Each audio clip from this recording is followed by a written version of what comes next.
स्वागत है आज के इस नए वीडियो में। आपने भी गृह विज्ञान में एक टारगेट बनाया होगा कि 70 में से कितना परसेंट आपका आएगा। कमेंट करके ज़रूर बताइएगा। आज मैं आपको एक छोटा सा उपाय भी बता दूंगा कि आप 70 में 70 कैसे ला सकते हो। शुरुआत करने से पहले शुरुआत यहीं से करेंगे कि कैसे आप 70 में 70 ला सकते हो। फिर पूरे मॉडल पेपर को अच्छे से हल करके आपको समझाएंगे किस प्रकार से पेपर आपके क्वेश्चन जो है वो पेपर में आएंगे और कैसे आप उसे आसान शब्दों में समझकर अपने शब्दों में आंसर देंगे। सबसे पहले बात करते हैं कि 70 में 70 कैसे आएगा।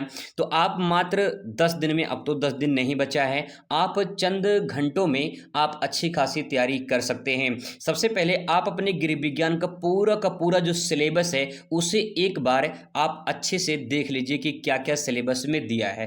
पहला स्टेप जो बता रहा हूं उसे आप अगर फॉलो कर लेते हैं तो इस बात की गारंटी है कि आप 70 में 70 नंबर लेकर आ सकते हो। पहला जो स्टेप मैं आपको बता रहा हूं वो ये है कि आपका जो सिलेबस है उसे एक बार बस आपको जो है देख लेना है कि आपके सिलेबस में आखिर है क्या, यानी कहां से क्वेश्चन आएगा, एक बार उसे आप देख लीजिए।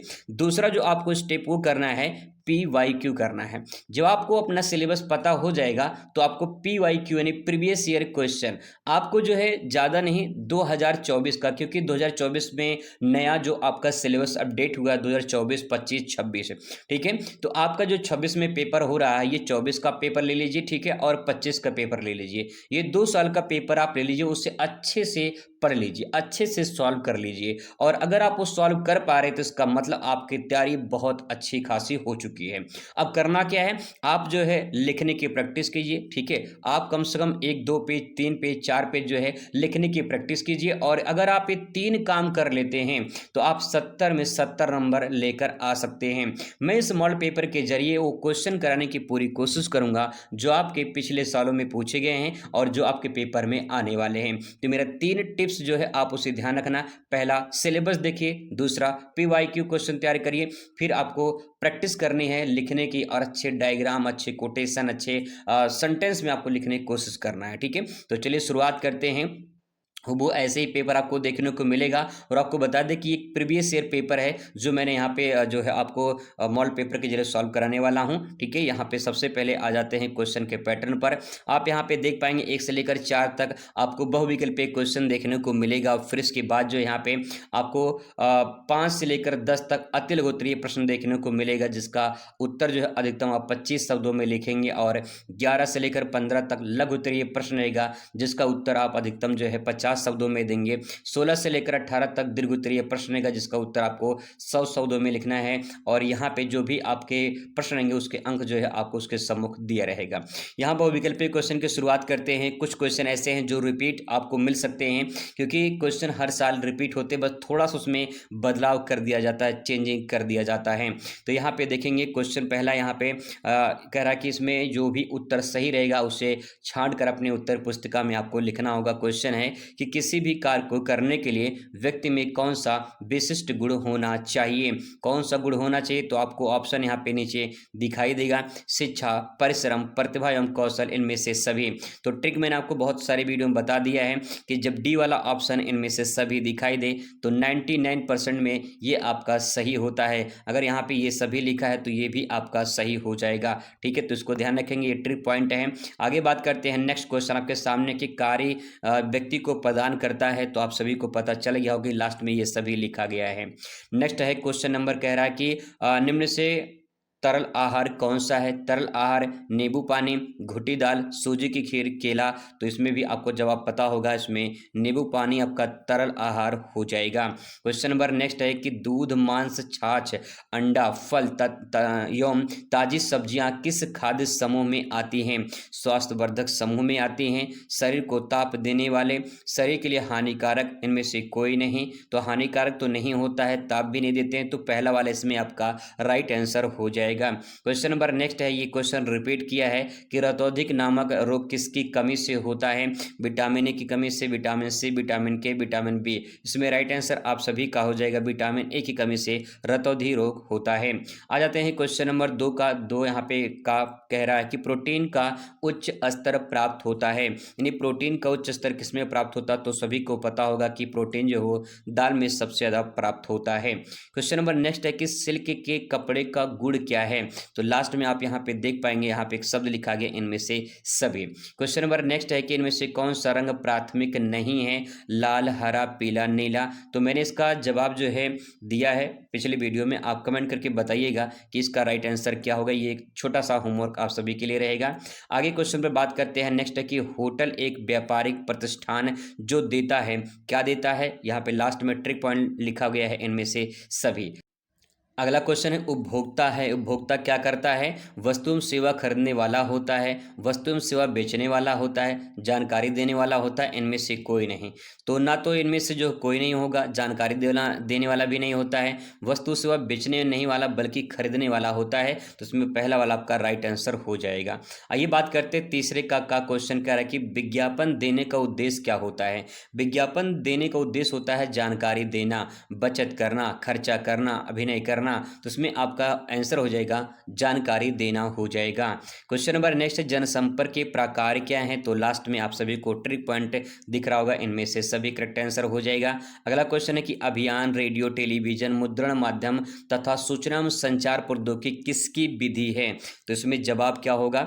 विकास संचार, विकास अभियान, विकास पत्रकारिता, विकास प्रौद्योगिकी। तो उसमें राइट आंसर पहला वाला विकास संचार हो जाएगा।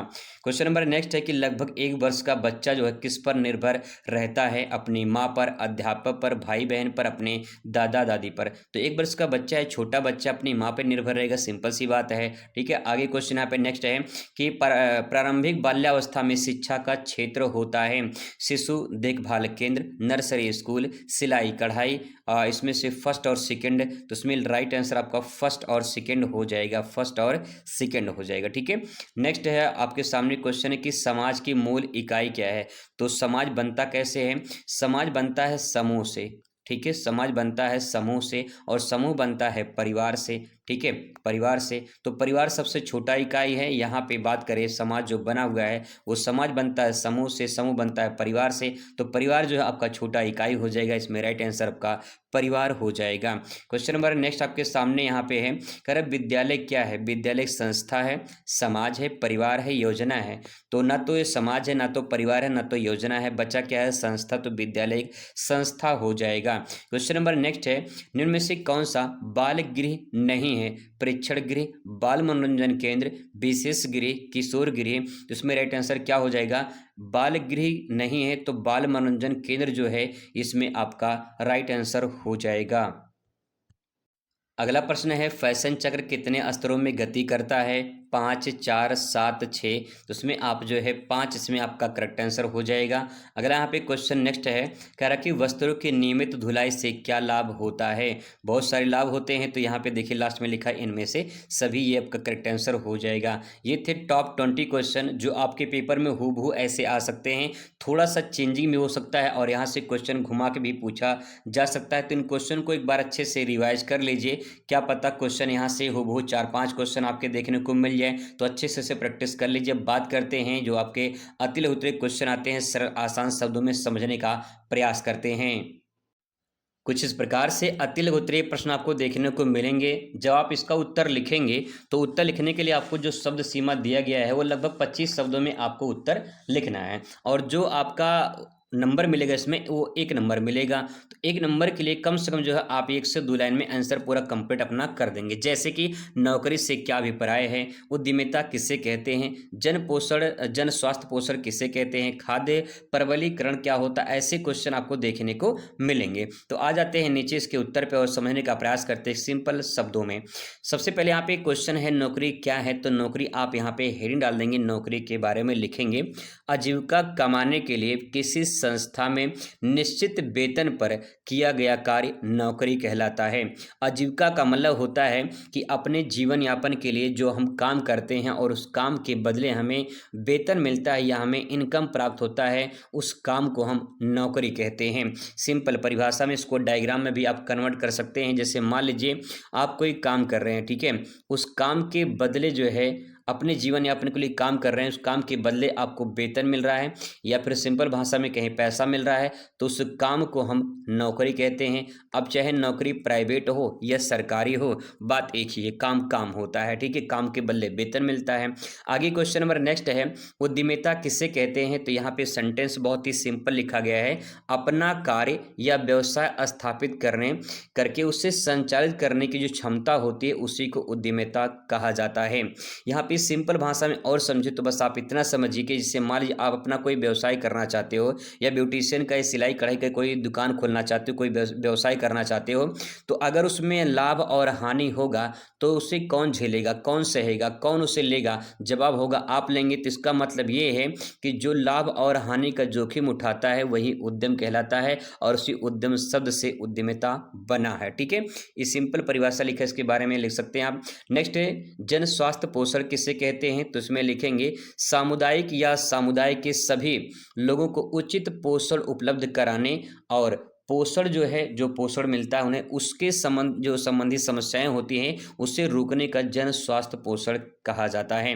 या फिर ऐसे भी कह सकते हैं जो समाज के लोग होते हैं उन समाज के लोगों को ऐसा पोषण उपलब्ध कराया जाए, ऐसा भोजन उपलब्ध कराया जाए जिससे उनको कोई खतरा ना हो, और अगर कोई समस्या होती है तो समस्या को रोकने का उपाय होना चाहिए, उसे जन स्वास्थ्य पोषण कहा जाता है, ठीक है। आगे यहाँ पे देखिए, खाद्य प्रबलीकरण से क्या अर्थ है? ऐसा क्वेश्चन देखने को मिलेगा, तो आप इसमें लिखेंगे किसी भोजन में विटामिन या खनिज की कृत्रिम रूप से मिलाकर उसकी पौष्टिकता बढ़ाना खाद्य प्रबलीकरण कहलाता है, ठीक है। आगे इसमें देखिए क्वेश्चन नेक्स्ट है कि खाद्यान्न या फिर खाद्य जीवन यानी सेल्फ लाइफ किसे कहते हैं? तो इसमें आप लिखेंगे किसी भोजन की वह अवधि जिसमें वह सुरक्षित और उपयोग योग्य रहता है उसे खाद्य जीवन या सेल्फ लाइफ कहा जाता है।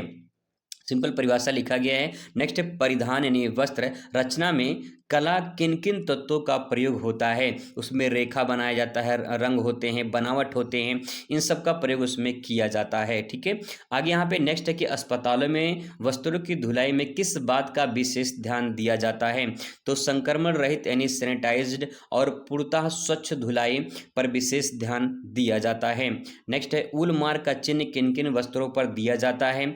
तो शुद्ध जो ऊन होते हैं उन पर बने वस्त्रों पर दिया जाता है, ठीक है। आगे यहाँ पे नेक्स्ट है, सैरगाह यानी रिजॉर्ट क्या होते? तो आप इसमें लिखेंगे वह स्थान जहाँ लोग आराम करने के लिए जाते हैं, अवकाश यानी छुट्टियां मनाने के लिए जाते हैं, मनोरंजन की सुविधा होती है और छुट्टियां बिताने के लिए वहाँ ठहरते हैं, तो इससे स्थान को सैरगाह या रिजॉर्ट कहा जाता है।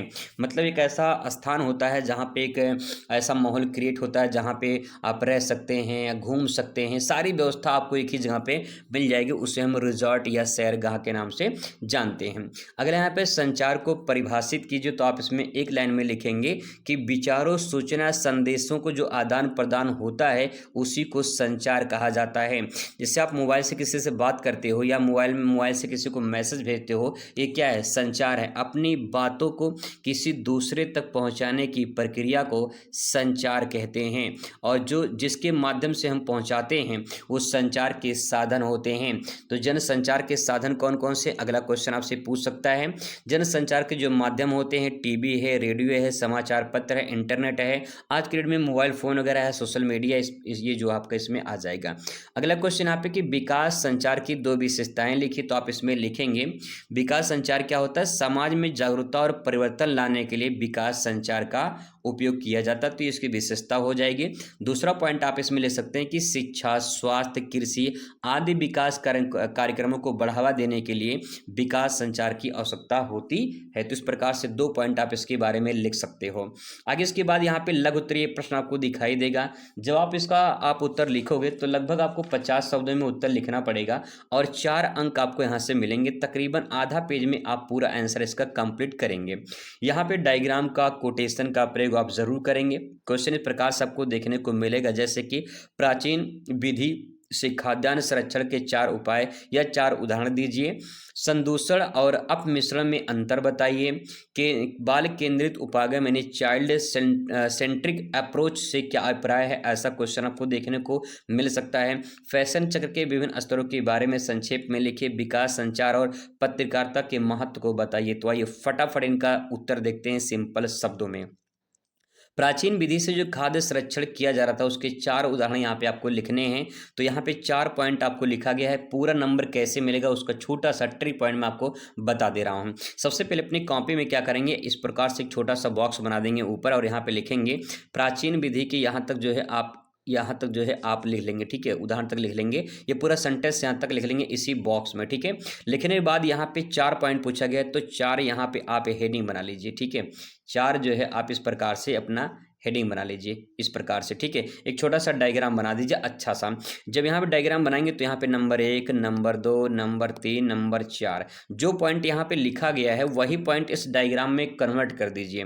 मैं आपको बता रहा हूँ कि जो तरीका ये है वो बोर्ड ने खुद बताया है कि आप अपने आंसर को डायग्राम में, फ्लो चार्ट में प्रेजेंट करिए, बढ़िया अंक प्राप्त होता है, ये बोर्ड खुद कहता है, ठीक है। तो आप इस प्रकार से अगर आंसर प्रेजेंट करते हो तो 4 में 4 पूरा का पूरा नंबर आपको मिल जाएगा। अब यहाँ पे लिखने के बाद उसके बारे में छोटा छोटा यहाँ पे सेंटेंस में उसको एक्सप्लेन कर दीजिए, बता दीजिए थोड़ा सा अपने शब्दों में लिख दीजिए, पूरा नंबर आपको प्राप्त हो जाएगा। जैसे इसमें है पहले धूप में सुखाना, पहले प्राचीन विधि लिखा है। पहले क्या, पहले फ्रिज वगैरह तो होता नहीं था कि भाई चलो खाना है कोई जो है फ्रिज में रख दो खराब नहीं होगा, या कोई चीज़ है उसे अच्छे तरीके से सेफ्टी में किया जाए, तो पहले इतना सुविधा तो थी नहीं। तो प्राचीन में क्या होता था, धूप में सुखाया जाता था, पहला पॉइंट। दूसरा, नमक डाल को सुरक्षित रखना, कुछ जैसे अचार वगैरह हो गया उसको नमक डाल में तेल में डाल के उसको रखते थे जिससे खराब नहीं होता था, आज भी वो विधि अपनाई जाती है, ठीक है। नेक्स्ट है चीनी की चाशनी में रखना, जैसे मुरब्बा वगैरह हो गया, आज के दिन भी ऐसा रखा जाता है। तो अगर इस प्रक्रिया को अपनाया जाता है तो जो खाद्य पदार्थ है उसका हम संरक्षण कर सकते हैं। नेक्स्ट है धूम्रीकरण, स्मोकिंग जो वगैरह होता है मतलब उसमें भाप वगैरह देकर जो है उसको सेफ्टी में रखा जाता है। तो इस प्रकार से जो है ये 4 पॉइंट हैं, चारों को डायग्राम में कन्वर्ट करके अपने शब्दों में पूरा बयां कर दीजिए। मैं आपसे वादा करता हूं कि 70 में 70 नहीं आएगा तो पढ़ाना छोड़ दूंगा, बस इतना ध्यान रखिएगा। अगर आपका सही तरीके से प्रेजेंटेशन हो गया तो पूरा का पूरा नंबर आपको मिलेगा। आई होप आपको समझ में आया होगा। क्वेश्चन नंबर नेक्स्ट पर आ जाते हैं। संदूषण एवं अपमिश्रण में अंतर बताइए, तो आप इसके बारे में लिखेंगे, मैं आपको शॉर्ट में यहाँ पे समझाऊंगा। इसका भी आप कैसे उत्तर लिख सकते हैं। पहला पॉइंट यहाँ पे है कि यहाँ पे लिखा है संदूषण और अपमिश्रण में अंतर, तो आप इस प्रकार से हेडिंग बना लीजिए, ठीक है। और हेडिंग बनाने के बाद जो है इसको जो है डिवाइड कर दीजिए इस प्रकार से, ठीक है। इसको बांट लीजिए 2 भागों में। और यहाँ पे 4 नंबर का प्रश्न है, ध्यान रखना कि आपको पहला पॉइंट, दूसरा पॉइंट, तीसरा पॉइंट, चौथा पॉइंट, और फिर इसी के सामने पहला पॉइंट, दूसरा पॉइंट, तीसरा पॉइंट और चौथा पॉइंट, ऐसे जो है आपको 4 पॉइंट इधर, 4 पॉइंट इधर आपको अच्छे से प्रेजेंट करना है। मैं आपको यहाँ पे शॉर्ट में हिंट दे रहा हूँ कैसे आप इसको लिख सकते हो। अगर समझ जाओगे तो आप अपने शब्दों में बयां कर सकते हो। जैसे संदूषण क्या होता है, तो यहाँ पे लिखेंगे भोजन में हानिकारक जीवाणु, रसायन या गंदगी का मिल जाना संदूषण कहलाता है। दूसरा पॉइंट देखिए अपसम्मिश्रण, यहाँ पे ये सम्मिश्रण रहेगा, सेंटेंस थोड़ा सा उच्चारण में गलती है, यहाँ पे अपसम्मिश्रण रहेगा, ठीक है। भोजन में जानबूझकर मिलावट करना ताकि मात्रा बढ़े या जो है लागत कम हो, तो इससे हम सम्मिश्रण कहते हैं, मतलब कि उसमें कोई चीज़ और मिलाई जाए। तो इस प्रकार से दोनों में अंतर समझ जाएंगे तो आप उसे अपने शब्दों में आप उसे लिख सकते हैं, ठीक है।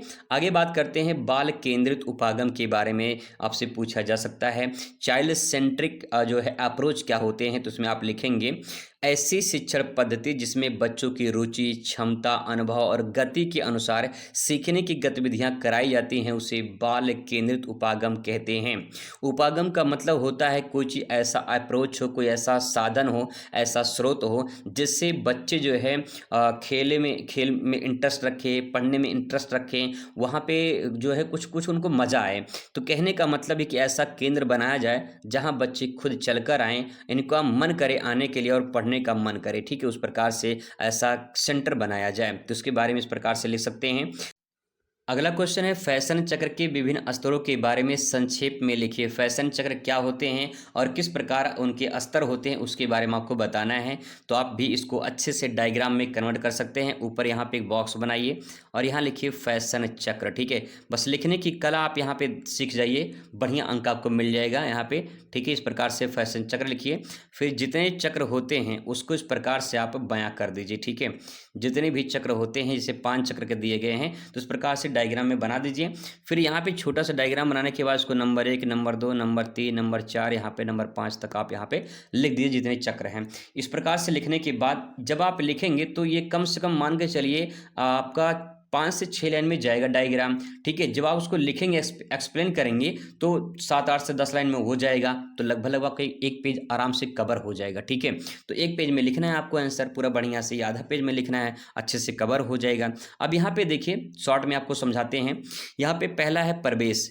प्रवेश का मतलब होता है कि नया फैशन बाजार में आता है। जब कोई चीज़ नई नई जैसे रील्स है, वायरल होता है, तो पहले वो नया नया आता है, यानी बाजार में कोई नई फैशन आती है तो पहले प्रवेश करता है, एंट्री होती है, पहला पॉइंट। दूसरा वृद्धि, मतलब कि फैशन लोकप्रिय होने लगता है, यानी धीरे धीरे जो भी शॉर्ट वीडियो होते हैं, जो रील्स वगैरह होते हैं, वो पहले ट्रेंडिंग में आता है, फिर वायरल होता है। जब वायरल होता है तो कुछ दिन तक चलता है, जैसे कि पराकाष्ठा। अगला जो पॉइंट है वो आपका पराकाष्ठा है। पराकाष्ठा का मतलब होता है पीक, यानी सब जो है फैशन सबसे अधिक प्रचलन में होता है, यानी जो भी ट्रेंडिंग वायरल गाना होता है वो सबसे पीक पर होता है, सबसे अच्छे टॉप पर होता है, तुरंत जो है लोग के मोबाइल में आ जाता है अगर वो सर्चेबल यानी ट्रेंडिंग होता है, वायरल होता है तो, ठीक है। तो पहले का मतलब है यहाँ पे ये है कि कोई चीज़ फैशन पहले बाजार में आता है, फिर इसके बाद जो है लोकप्रिय होता है, फिर इसके बाद कुछ दिन तक प्रचलन में बना रहता है, ठीक है। फिर इसके बाद क्या होता है, अवनति, धीरे धीरे उसका क्या होता है, ग्राफ गिरने लगता है, यानी फैशन पहले मार्केट में आएगा, ठीक है। फिर इसके बाद लोकप्रिय होगा, लोकप्रिय होगा, फिर इसके बाद टॉप पर जाएगा, फिर इसके बाद नीचे नीचे धीरे धीरे क्या होगा, गिरेगा, फिर एक दिन ऐसा आएगा जो पूरी तरह से फैशन समाप्त हो जाएगा, ठीक है। तो वही बात यहाँ पे कहा गया है। अवनति का मतलब होता है कि लोकप्रिय धीरे धीरे क्या होती है, घटने लगती है, और फिर एक दिन ऐसा समय आता है जो निरसनी पूरी तरह से समाप्त हो जाता है और बाहर चला जाता है, ठीक है। तो आप इसे जो सेंटेंस यहाँ पे लिखा गया, थोड़ा सा किताबी भाषा लिखा गया है, इसे अपने शब्दों में आप लिख सकते हैं, ठीक है, कोई दिक्कत नहीं है।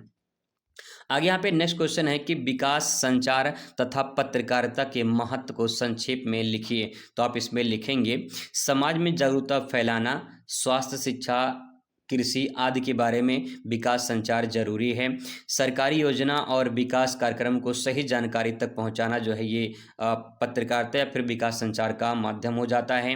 नेक्स्ट, समाज में परिवर्तन या व्यवहार में सुधार की सहायता इन दोनों के माध्यम से होती है। जनता और सरकार के बीच संवाद को स्थापित करना इसके माध्यम से होती है। तो इस प्रकार से इसके बारे में आप यहाँ पे लिख सकते हैं। फिर इसके बाद लॉन्ग क्वेश्चन आपका आ जाता है। लॉन्ग क्वेश्चन आपके 3 क्वेश्चन करने होंगे, 6 क्वेश्चन आपको मिलेगा, ठीक है। 3 में से 6 करना होता है और 6 अंक आपको एक क्वेश्चन के लिए मिलेंगे, नहीं 18 नंबर आपको यहाँ से प्राप्त होगा। कुछ इस प्रकार से क्वेश्चन आपको देखने को मिलेंगे, जैसे कि भारत के परंपरागत व्यवसायों का उल्लेख कीजिए। अगर आप ऊपर वाला नहीं कर पा रहे हैं तो अथवा करके नीचे वाला कर सकते हैं, जैसे किसी कार्य या व्यवसाय अथवा जीविका के चुनाव करते समय किन बातों को ध्यान रखना चाहिए। फिर ऐसे ही 17 नंबर क्वेश्चन में से दोनों में से कोई एक कर सकते हैं। कभी कभी लोगों के मन में सवाल आता है कि मान लीजिए 16 में से दोनों नहीं आ रहा है तो क्या 17 में से अगर मान लो दोनों आ रहा है तो क्या दोनों कर सकते हैं? नहीं, ऐसा नहीं कर सकते हैं आप। यहाँ पे जो 16 नंबर क्वेश्चन है वो दोनों में से कोई एक करना पड़ेगा आपको। फिर 17 नंबर में से दोनों में से कोई एक करना पड़ेगा। ऐसा नहीं कि आप दोनों कर दीजिए और 16 नंबर छोड़ दीजिए या कोई भी एक छोड़ देना है, ऐसा नहीं करना। दोनों में से एक एक आपको करना है। ऐसे ही 18 नंबर क्वेश्चन रहेगा, इसमें भी दोनों में से कोई एक करना पड़ेगा, चाहे आप ऊपर वाला करिए चाहे आप नीचे वाला करिए, ठीक है। इस प्रकार से दोनों में से कोई एक करना होगा। ये क्वेश्चन इंपॉर्टेंट है, आप इसे एक बार जरूर तैयार कर लें, ठीक है, क्योंकि पेपर में आ सकते हैं। मैं एक लॉन्ग वीडियो में आपको पूरा मैराथन करा दूंगा, वहाँ से सारे क्वेश्चन आपके कवर हो जाएंगे।